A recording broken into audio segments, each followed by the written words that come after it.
जो निर्माण मजदूरों की मुख्य तौर पर जो वाजिब समस्याएं हैं, पिछले दिनों से 3 वर्ष से स्कॉलरशिप यानी गरीब मजदूर पढ़ने वाले बच्चों को जो स्कॉलरशिप उसी साल देनी होती है ताकि उसके बच्चे के पढ़ाई के लिए किताब कापी और सारी चीजों में उसको काम आ सके और वो पढ़ाई ठीक ढंग से कर सके। लेकिन 3 वर्ष से मजदूरों की स्कॉलरशिप के फॉर्म पेंडिंग पड़े हैं। लगातार मजदूर चक्कर काट रहे हैं, श्रम विभाग के चक्कर काट रहे हैं, सीएससी सेंटरों पर चक्कर काट रहे हैं। मजदूरों का लगातार शोषण हो रहा है। हर रोज का एक चक्कर के 150 रुपए खर्च हो रहे हैं। अगर किसी मजदूर ने एक फॉर्म भरा है, उसको 50 बार सीएससी पे जाना पड़ रहा है।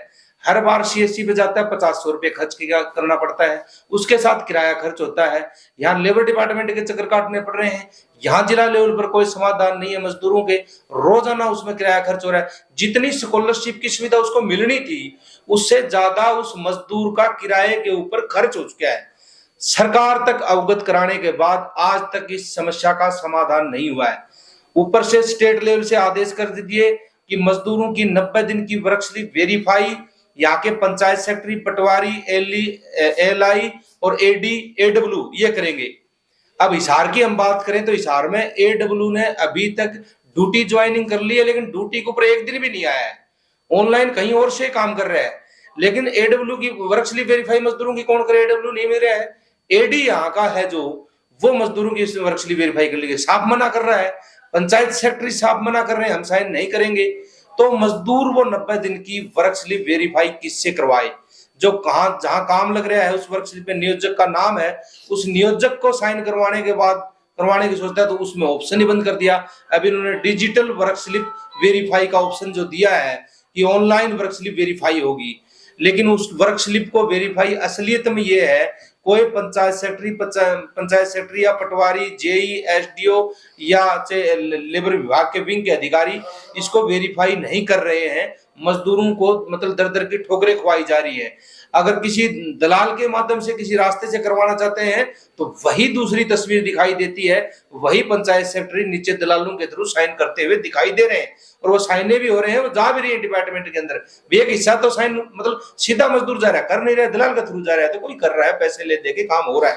और ये शिकायतें भी हम श्रम कल्याण बोर्ड को लगातार दी है।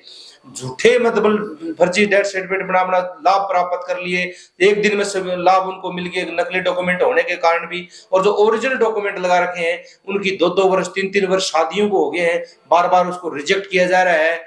जिस मजदूर को साइड से पड़ के गिर के मजदूर की मौत होगी, उसकी बीबी उस डेथ क्लेम की सुविधा को लेने के लिए यहाँ इसके श्रम कल्याण बोर्ड के चक्कर कटवाए जा रहे हैं। वो जो एक फिल्मी डायलॉग है वो याद आता है, तारीख पे तारीख, तारीख पे तारीख। एक्चुअल में जो सच्चाई में मजदूर अपना लाभ लेना चाहता है बगैर रिश्वत से। लेकिन आपका ये कहना है कि अगर कोई दलाल के माध्यम से जाए या पैसे का जुगाड़ करके जाए तो उसका काम बन जाता है, उसका काम सब बन जाता है, दलाली के थ्रू सब बन जाता है। ये बीजेपी सरकार सत्ता में आती है हमारी रिश्वत नहीं चलती। मैं तो ये कहता हूँ श्रम कल्याण बोर्ड में तो सबसे ज्यादा भ्रष्ट और करप्ट और दलाली और रिश्वत जो चली है वो इस सत्ता के अंदर चली है, जो कि बगैर पैसे किसी मजदूर को सुविधा लेना बड़ा मुश्किल हो गया है। इसलिए तमाम मजदूर बहुत परेशान है, मजदूरों का रजिस्ट्रेशन नहीं हो रहा है। जितने भी पिछले 3 वर्षों में 4 वर्षों में मजदूरों की साइड पे मौत हुई है पड़ के गिर के, वो तमाम के तमाम अनरजिस्टर्ड मजदूर पाए गए हैं। प्रशासन से बार बार अवगत करा चुके हैं। स्टेट कमेटी हरियाणा ने मीटिंग वहां की थी, निर्माण मजदूरों ने, वहां बोर्ड ने गाइडलाइन करी है कि हर महीने की 17 तारीख को हम कैंप लगाएंगे, लेकिन आज तक कोई भी एक कैंप भी उदाहरण नहीं है। झूठे कागजात 50 बार भर दिए, उन्होंने कैंप लगा दिया। फिजिकल ग्राउंड पे कोई कैंप नहीं है, मजदूरों के अंदर कोई कैंप लाकर रजिस्ट्रेशन नहीं किया। 1-1 लाख रुपए तनख्वाह बैठे ले रहे हैं, मजदूरों का कोई समाधान नहीं रहा, कोई गाइडलाइन नहीं है जिला लेवल पर। मतलब मजदूरों को भटकाया जा रहा है, अलग अलग तरीके से परेशान किया जा रहा है।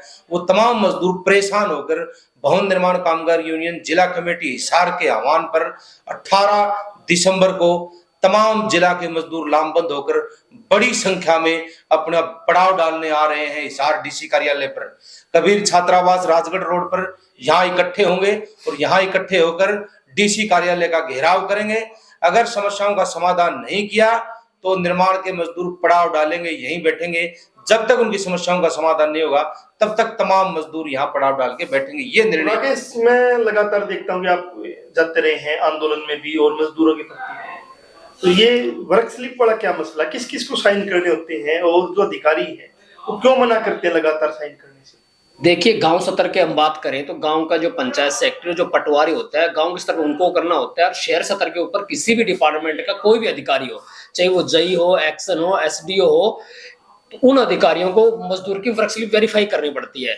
यहाँ तक कि मैं मेरे खुद की वर्क स्लिप को वेरीफाई करवाने के लिए हिसार के एचयू के अंदर इंदिरा गांधी ऑडिटोरियम में मुख्यमंत्री का जनसंवाद कार्यक्रम था। मैंने मुख्यमंत्री जी को खुद अपने नाम की एप्लीकेशन लिख के दी थी, लेकिन उस एप्लीकेशन का आज तक कोई समाधान नहीं हुआ।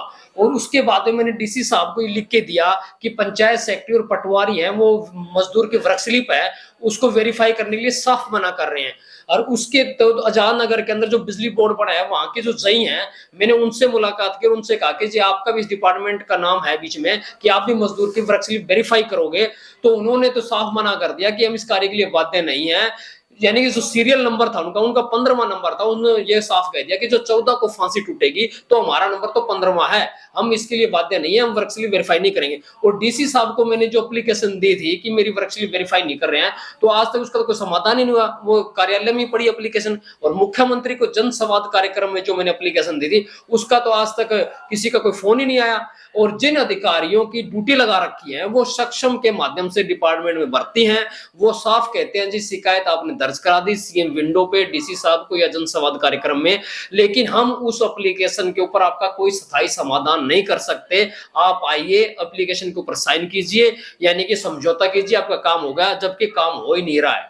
यहां तक कि मैंने लेबर डिपार्टमेंट के अधिकारी के सामने कह दिया जी कि आप मेरी वर्क स्लिप वेरीफाई करो, अगर आप वेरीफाई नहीं कर पा रहे हो तो मैं तो आपके गेट के आगे दरी बिछा के यहीं बैठूंगा। यानी कि इस चक्कर में कई दफा माथापच्ची करने में 4-5 चक्कर लगाने के बाद में एक मेरी वर्क स्लिप उन्होंने वेरीफाई कर दी, लेकिन आम जो मजदूर है, जो आम मेहनत कश आदमी है, उसकी वर्क स्लिप वेरीफाई हो ही नहीं रही। जबकि आप देखिए कि हरियाणा के जो मुख्यमंत्री हैं, हमने उनको शिकायत लिख के दी, उस पर आज तक कोई अमल नहीं। हिसार के जो मालिक हैं, डीसी महोदय बैठे हैं, उनको लिख के दिया, कोई समाधान नहीं। उनके सरकार के आला अधिकारी कहते हैं कि 14 को फांसी टूटेगी तो 15वां नंबर हमारा है। तो आप सोचिए ना कि आम मजदूर वर्ग का क्या होगा जब सरकार के अधिकारियों और सरकार का रवैया मजदूरों के खिलाफ है। मारी गई दिहाड़ी का बात है, जब हम मालिक के यहाँ काम करते हैं तो बहुत अच्छे तरीके से कहते हैं हाँ जी बहुत बढ़िया, काम भी बहुत अच्छा हो जाता है। जब पैसे मांगने की बात आती है आखिर में, तो उसके लिए सरकार के पास कोई कानून नहीं है, कोई प्रक्रिया नहीं है। अब लेबर कोर्ट के अंदर हम एप्लीकेशन लिख के देते हैं कि जी फलाने आदमी ने हमारे पैसे रोकने, पैसे नहीं देख रखे, तो वो उसको नोटिस भेजते हैं कि आप आइए बात कीजिए। मालिक तब नहीं आता है तो वो कह देता है जी हमारे हाथ में कुछ भी नहीं है, आप ऊपर कोर्ट के अंदर केस कीजिए। अब जो आम मेहनत मजदूर है तो वो कहां से कोर्ट में केस करेगा, कहां से वकील करेगा, कितने चक्कर काटेगा। यानी कि सरकार ने मजदूरों का पूरा शोषण कर रही है, उनको उत्पीड़न कर रही है, कहीं भी किसी भी समस्या का कोई समाधान नहीं है। ये समाधान ना होने के कारण ही पूरे हिसार जिले के मजदूर आज लामबंद हुए हैं और 18 तारीख को हिसार के डीसी कार्यालय पर प्रदर्शन करेंगे। या सरकार इससे पहले चर्चा करती है, बातचीत करने के तैयार, तो संगठन तैयार है बातचीत करने की, समस्या का हल करती है, तो नहीं तो शायद आगे आने वाले टाइम के अंदर पड़ाव भी डाला जा सकता है कई दिनों के लिए। इसके लिए सरकार जिम्मेवार है, हिसार का प्रशासन जिम्मेवार है और लेबर अधिकारी जिम्मेवार है।